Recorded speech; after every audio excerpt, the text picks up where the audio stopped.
Good morning, all of you.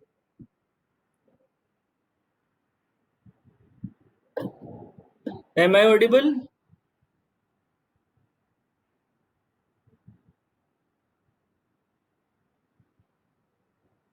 Just write on the chat box.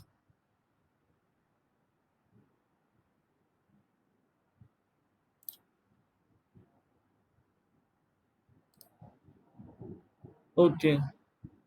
So I am sharing the screen of my presentation.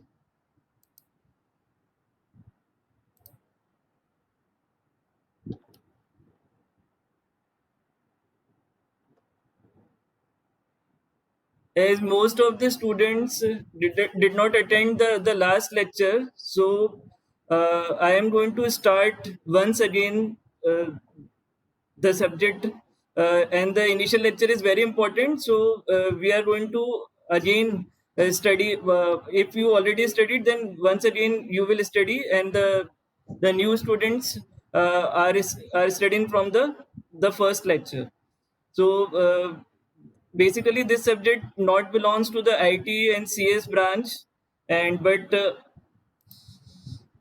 RTU quota required that some management study is also there to the engineering student. So they introduce the subject to your senior, I mean to your super senior, uh, and this subject name is managerial economics and financial accounting, and this is the subject code.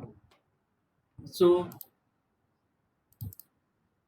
we first discussed briefly your syllabus. The syllabus is divided in 5 units, and the first unit is basically the basic economic concepts. And in this, uh, we are going to study the meaning, uh, the definition of economics and managerial economics. What are their differences? The nature and scope of economics, the the economic problems like scarcity and choice, and the national income, uh, and how we measure it in the first unit. Now in the second unit, the second unit is divided into two parts. First is demand analysis, and the second part is supply analysis. So in the demand analysis, we are going to study the types of demands, the factors or the determinants of demand, the demand function, the elasticity of demand, and the demand forecasting. So likewise, we also study in the second chapter, in the second unit, the factors of supply analysis, the supply function, and the elasticity of supply. In the third unit, we will going to study the production analysis and the cost analysis. So it is also divided in two parts. First is production analysis, and the second part is cost analysis. So in the production analysis, we will going to study the theory of production, in which the production function is there, the and its types like law of variable proportion. It is the first type. Then law of return to scale, it is the second type. Then the how we optimize our production, and in the cost analysis or the cost concept, there are various types of cost. The first is explicit and implicit cost. Then how the variable and fixed cost are there. If likewise, if you buy a product, then there is some variable cost is also there, like the GST. The GST value is variable. So it comes in the variable cost, and the product cost is somewhat fixed cost. So then opportunity cost, then the cost estimation, then the cost curve. So all type of cost we will going to study in the unit third. Basically, the syllabus of MEFA, or the managerial economics and financial accounting, is out of this 5 units, 4 units are of economics or managerial economics, and the fifth unit is of financial accounting, right? So we are going to stress in the managerial economics or economics part, because 4 units are of economics, and only 1 unit is of accounts. Now, in the fourth unit, we are going to study the market structure and pricing theory. And in it, there are four topics, but each topic basically we are going to study in a broad way, because each topic is basically an individual chapter, like the perfect completion, monopoly, monopolistic completion, and oligopoly. So these all are very broad topics. And in the fifth unit, this is the unit is of accounts. So in the fifth unit, we will going to study the how the balance sheet how the balance sheet is made, then how profit and loss statements are there, then the financial ratio analysis, and how the financial statements and their comparative study, and how the budgeting has been done with their techniques. So this is all about in brief about the syllabus. All of you understand it? Just write yes in the chat box.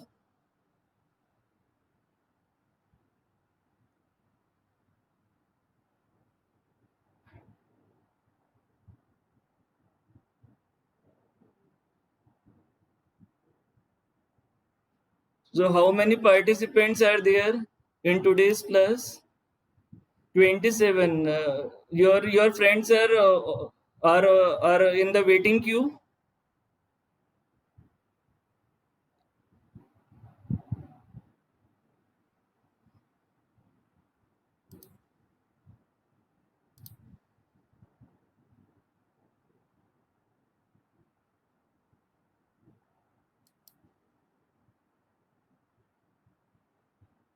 So I am just giving them the access to join this class.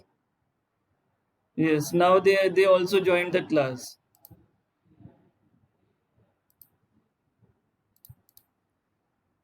Now proceeding to the next slide.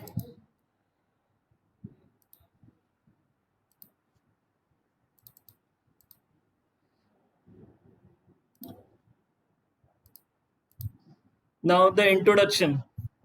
The word economics comes from two Greek words, eco meaning home and nomos meaning accounts. So, which would mean managing an account. So, basically, economics is the combination of two words, eco and nomos, which meaning account and the other meaning, which means home and the other meaning accounts. So, it meaning managing an household using the limited funds available in the most satisfactory level possible. So, this is the basic definition of economics. So, in a broader way, we can also have the definition as economics is the study of how people allocate scarce resources for production, distribution, and consumption, both individually and collectively. Here, emphasis on the word scarce. Scarce means very limited resources. So in economics, it is we are going to study how people allocate these limited resources for their production, distribution, and consumption uh, at the individual level and as in a collection level. So other short definitions of economics are: economics is all about study of scarcity and choice. Economics finds ways of reconciling unlimited wants and limited resources. Reconciling means balancing. So economic find ways in balancing unlimited wants with limited resources. Like limited resources is that we all have money as the limited resources. So our demand or wants depends on the amount of money we had. So economics explain the problems of living in communities in terms of the underlying resource cost and consumer benefits. So based on the resource or the based on the resource cost and the consumer benefit, the economics deals with communities. So economics is also economics is about the coordination of activities which result from specialization. So these are all short definitions of economics. All of you are getting it?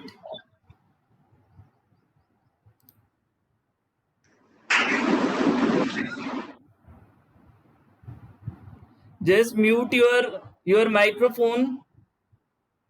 AJ, who is AJ? And Akshay, please mute your microphone.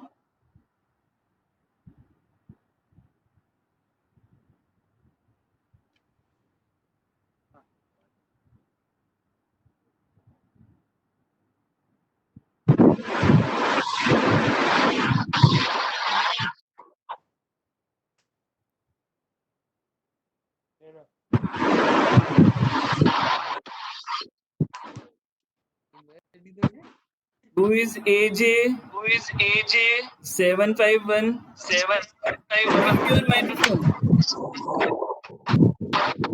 Your mind.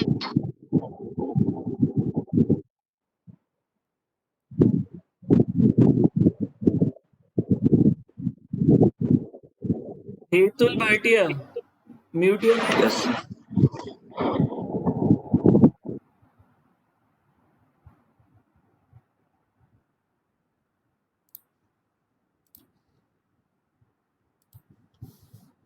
Okay, so proceeding to the next slide.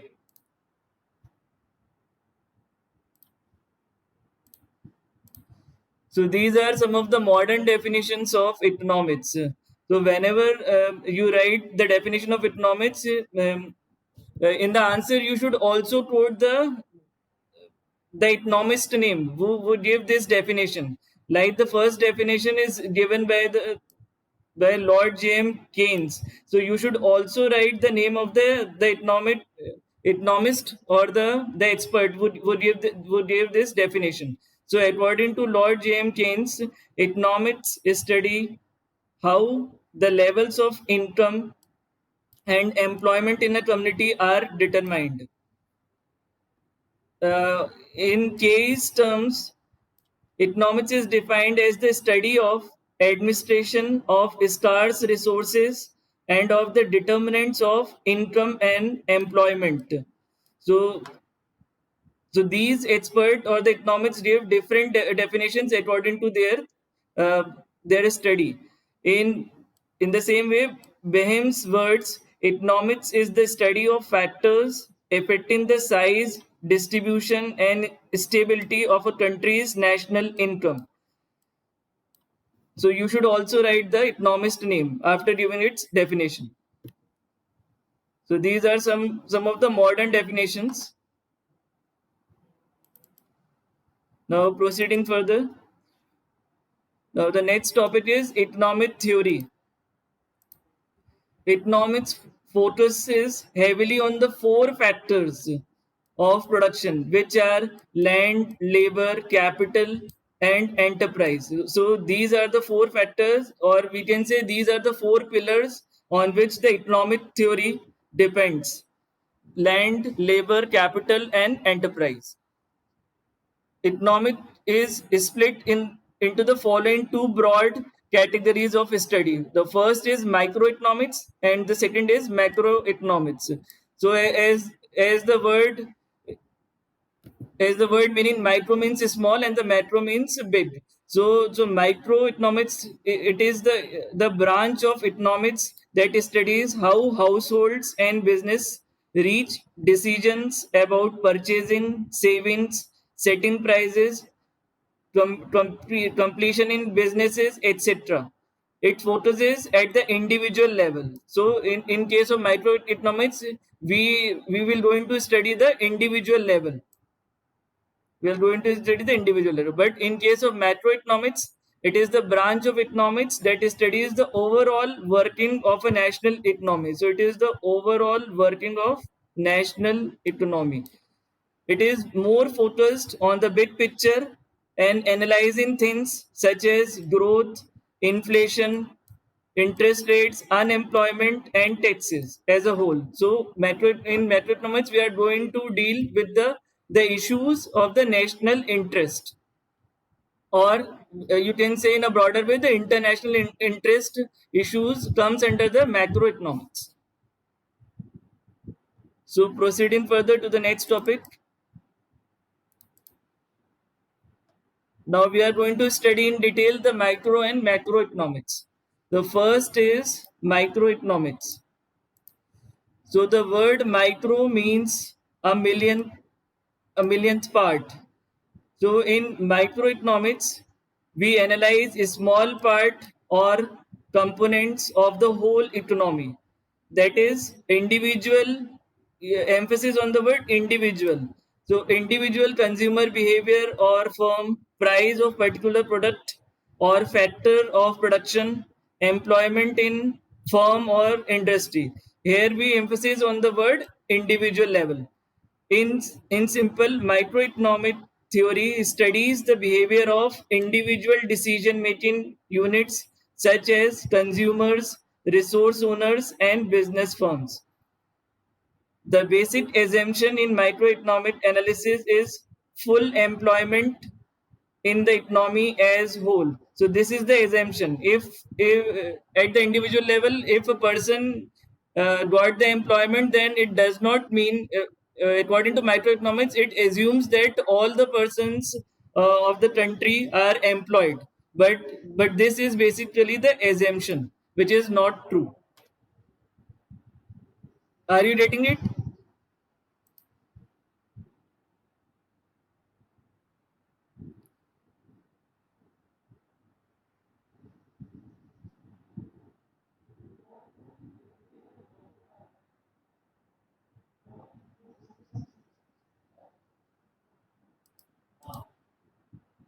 Vinash Dongra, uh, most of the students was not studied or attend the first class. So for their benefit, this class has been rescheduled, or I am taking this class once again,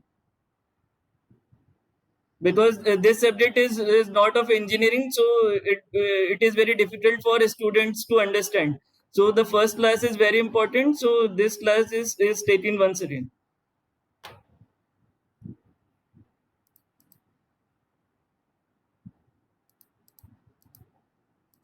Now proceeding to the next slide. Importance of microeconomics. So these are some of the importance of microeconomics. It tells how millions of consumers and producers take decisions about the allocation of productive resource among millions of goods and services. So it basically deals with the how millions of consumer and producers take decisions.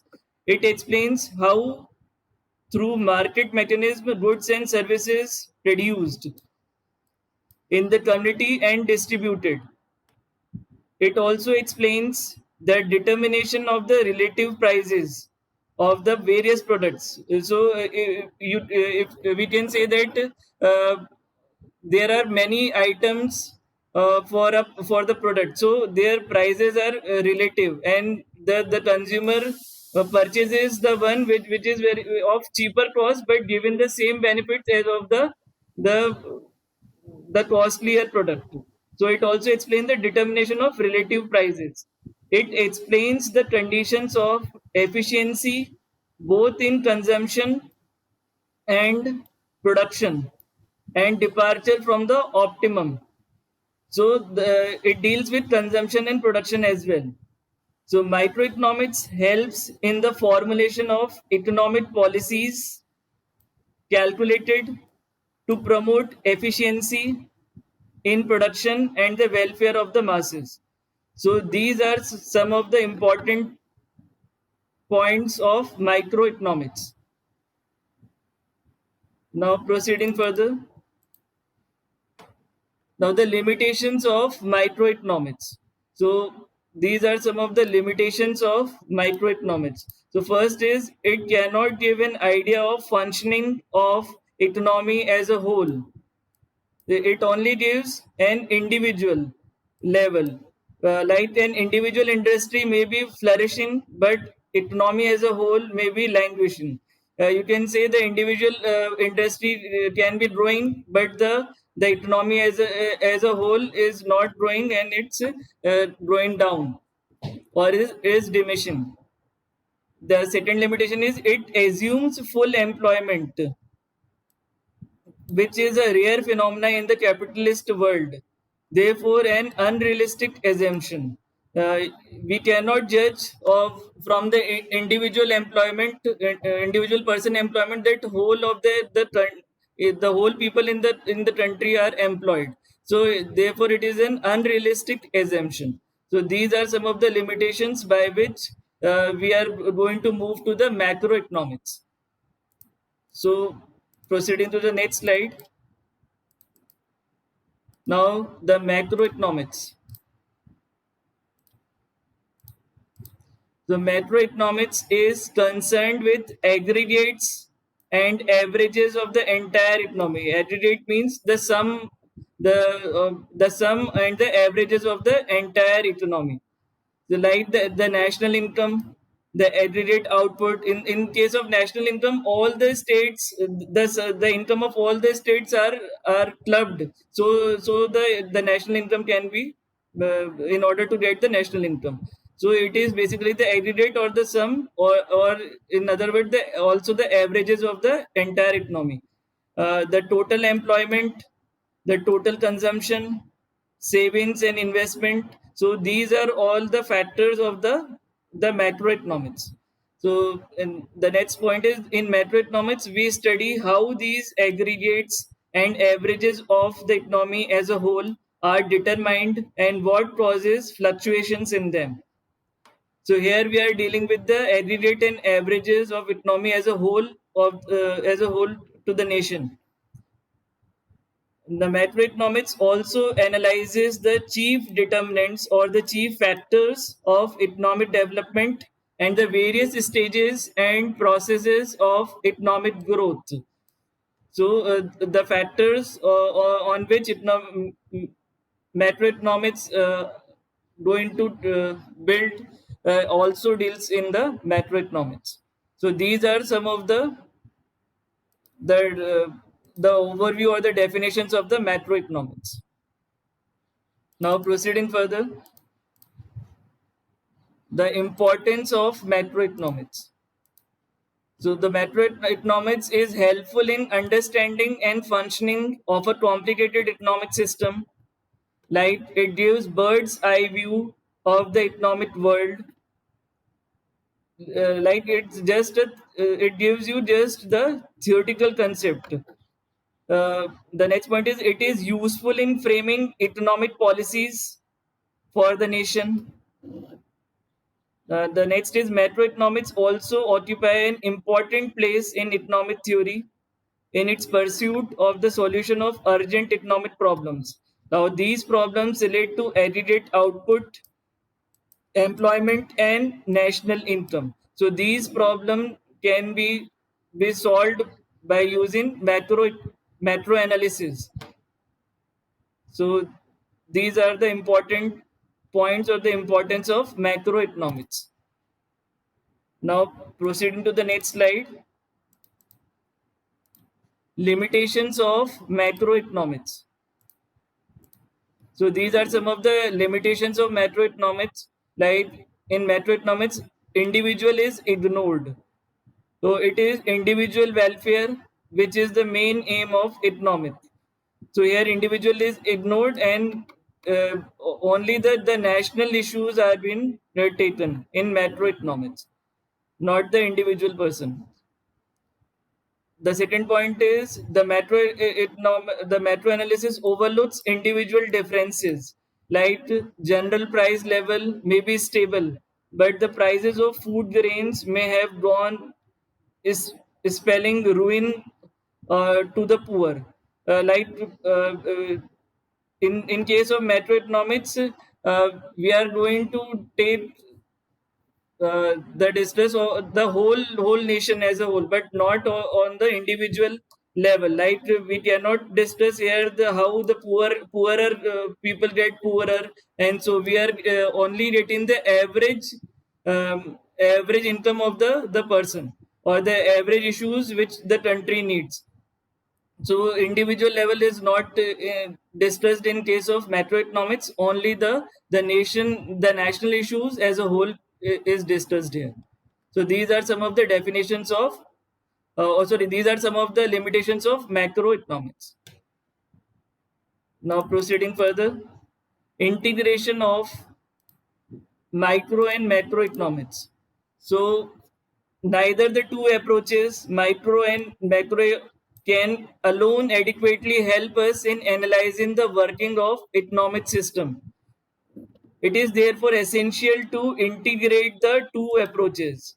So we need to integrate, because all the problem cannot be solved by one economic strategy. Like micro is not solved all the problem, in the same way macroeconomics cannot solve all the problems. So we need to integrate these two approaches in order to solve all the problems.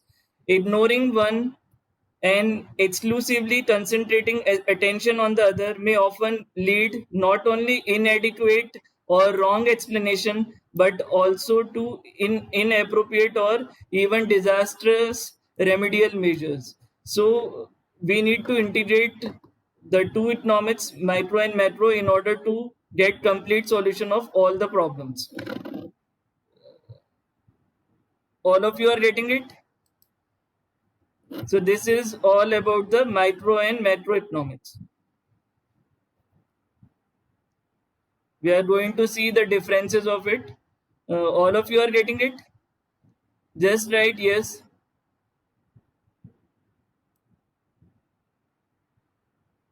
In the chat box.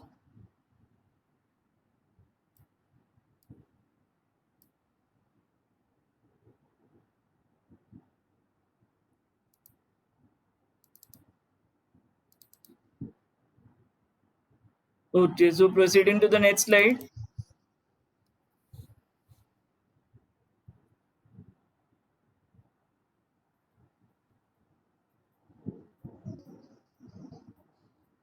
So these are the differences. I hope all of you see it clearly. So these are the differences of micro and macroeconomics. Now first the definition.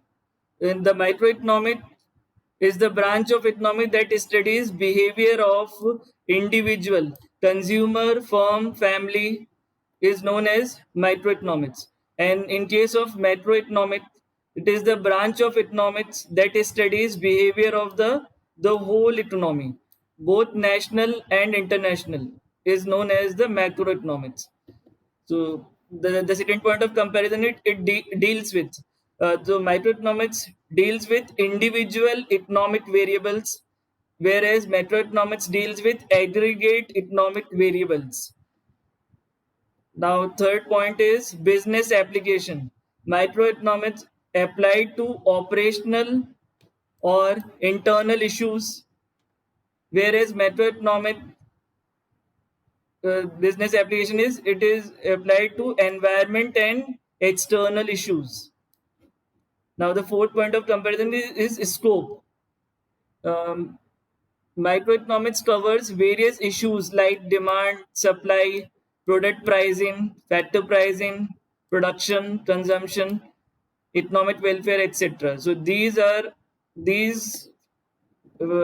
factors are basically are of individual level, whereas macroeconomics covers various issues like national income, general price level, distribution, employment, and money. So it deals the issues which are more prominent in the at the national level. Now the next point of comparison is importance. So microeconomics, it is helpful in determining the prices of a product along with the prices of factors of production, like the four pillars like land, labor, capital, enterprise, etc. within the economy. In case of macroeconomics, it maintains stability in the general price level and resolves the major problems of the economy like inflation. Now these are the problem at the national level or international level, like inflation, unemployment, poverty as a whole. So these issues can be solved by the macroeconomy, whereas the land, labor, capital, enterprise level are being solved by the microeconomic. But there are some limitations are also there. So in case of microeconomic, the limitation, it is based on unrealistic assumptions. That is, in microeconomics, it is assumed that there is full employment. So so this is the assumption. It is assumed that there is full employment in the society, which is not at all possible. So this is the major limitation of microeconomic, but this is the assumption. Whereas in case of macroeconomic, the limitation is it has been analyzed that fallacy of composition involves, which sometimes does not prove true, because it is possible that what is true for aggregate may not be true for individual level. Basically, it deals with the aggregate level, so it cannot be always true that the individual also satisfies that value, which comes at the aggregate level. So these are the major point of differences uh, in, for micro and macro economics. All of you understand it?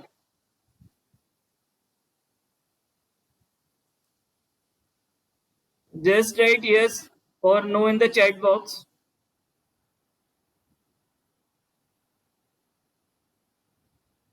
Okay, so proceeding to the next topic.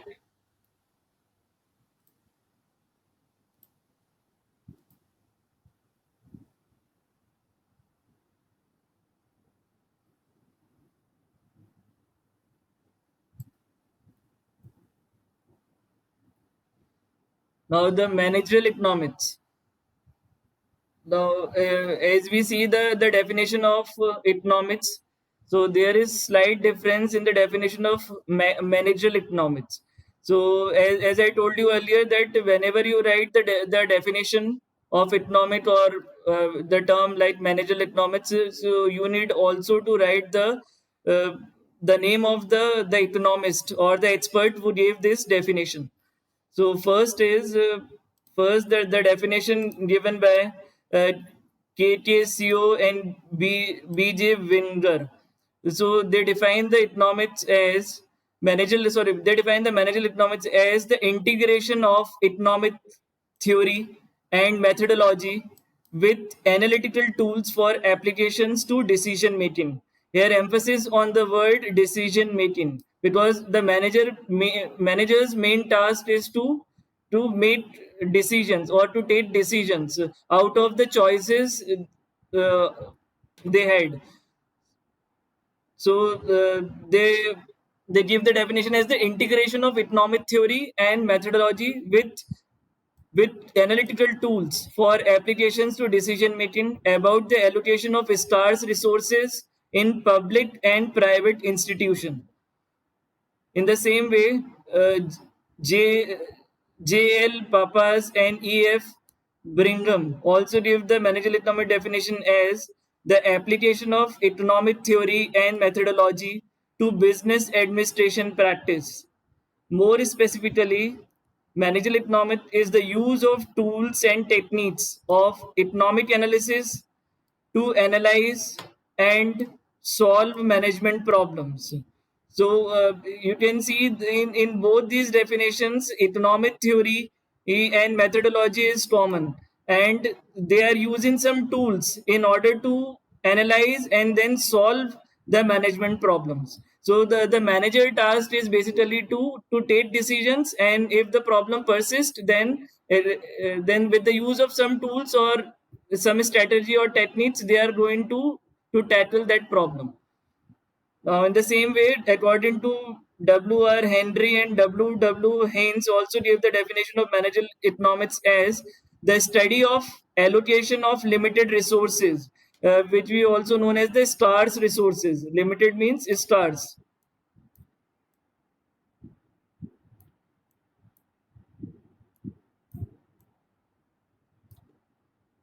Is the study of allocation of limited resources available to a firm or other units of management among the various possible activities of that unit. So it emphasizes on the stars resource and how we can use it effectively in order to solve the problems of the company. Now proceeding further.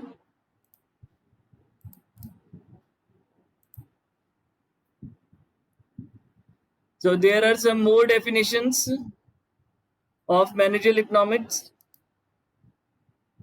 because your subject name is managerial economics, and the four and out of the 5 units, 4 units are based on managerial economics.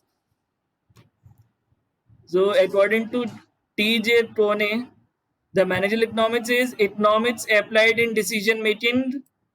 It combines a broad theory with everyday practice, emphasizing the use of economic analysis in clarifying problems, in organizing and evaluating information, and weighing alternative courses of action. So here also the economic theory has been emphasized. Economic analysis has been emphasized. In the same way, according to Evan J. Douglas, the managerial economics is concerned with the application of economic principles and methodologies to the decision making. You can say decision making is the core of the managerial economics within the firm or organization. It, it seeks to establish rules and principles to facilitate the attainment of the desired economic goals of management. So, in order to attain the goals of management, some rules and principles are also built, and based on this, some decisions are taken which are based on the economic principle and methodologies. So these experts give their different definitions, but the core of these definitions are the decision making, and these decision makings are based on the economic analysis or the economic theory. So you need to by heart these definitions and also the name of the economics or the expert who gave that definition. So proceeding to the next slide, the role of managerial economics in decision making. So you need to study this diagram. Although it is very elaborated one, and we are at the initial level, so you can just see it, and we can take it study it in detail in our next lectures. So basically, the role of managerial economics in decision making is first is the management decision problem, then the economic theory, and the management science. So these three, in these three, you can see there are some points are there in each one of it.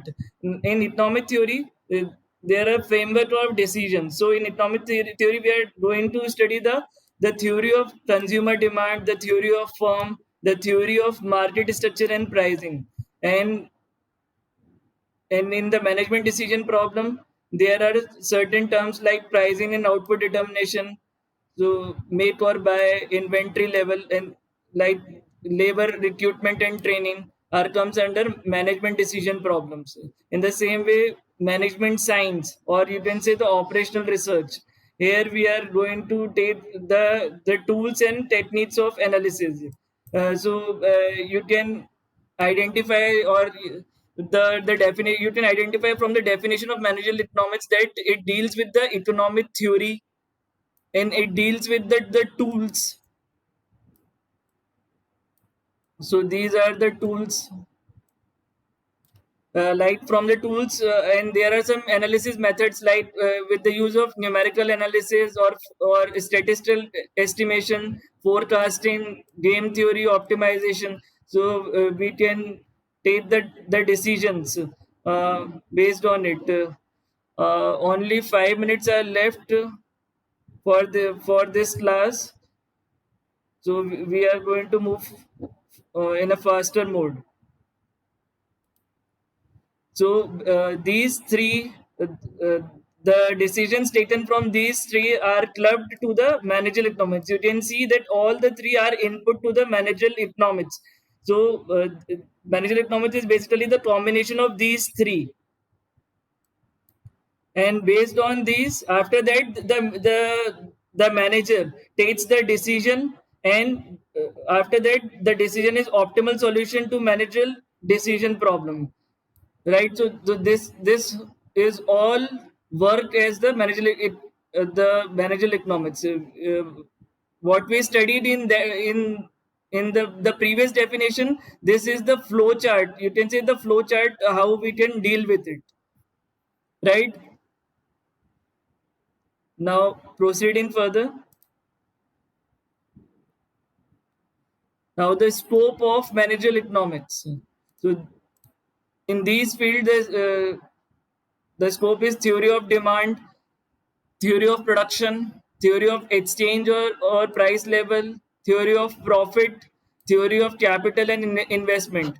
Basically, in management subject, or in the management stream, these all are basically the subject individually. Like theory of the management people going to study these subject in detail, like theory of demand, theory of production, all these are comes under different subjects. But we are going to, but in our curriculum or in our syllabus, we are going to study all these in brief. So these comes under the scope of managerial economics. Now proceeding further, we are going to discuss the characteristics of managerial economics in our next lecture, because it is very vast topic. Now we are going to study the comparison in managerial and traditional economics. So the first point of difference, traditional economics is both micro and macroeconomics in nature, whereas managerial economics is only microeconomic in nature. So in managerial economics, or in this subject, we are going to study only the microeconomic, and not in detail the macroeconomic. In case of traditional economic, as a wide scope, it deals with each and every aspect of the firm, whereas in managerial economics has a limited scope. It is concerned with decision making and economic theories that guide the managerial decision making, which we already studied in the definitions. Traditional economic is both normative and positive sciences. uh, we will going to discuss normative and positive science in our next class, whereas managerial economic is a normative science only, and not deals with the positive science. In case of traditional economics, it is concerned with theoretical aspects of the firm, whereas managerial economics deals with practical aspects of the firm. So it deals with practical aspect. That's why it is very important. In traditional economics, it considers only the economic aspects of a problem while decision making, whereas managerial economics consider both economic and non-economic aspects of the problem while decision making. Now, in traditional economics, deals with both micro and macro of a firm, whereas managerial economics is concerned with decision making of the firm at the micro level. So, this is all for today's class. All of you are getting it? Just write yes in the chat box.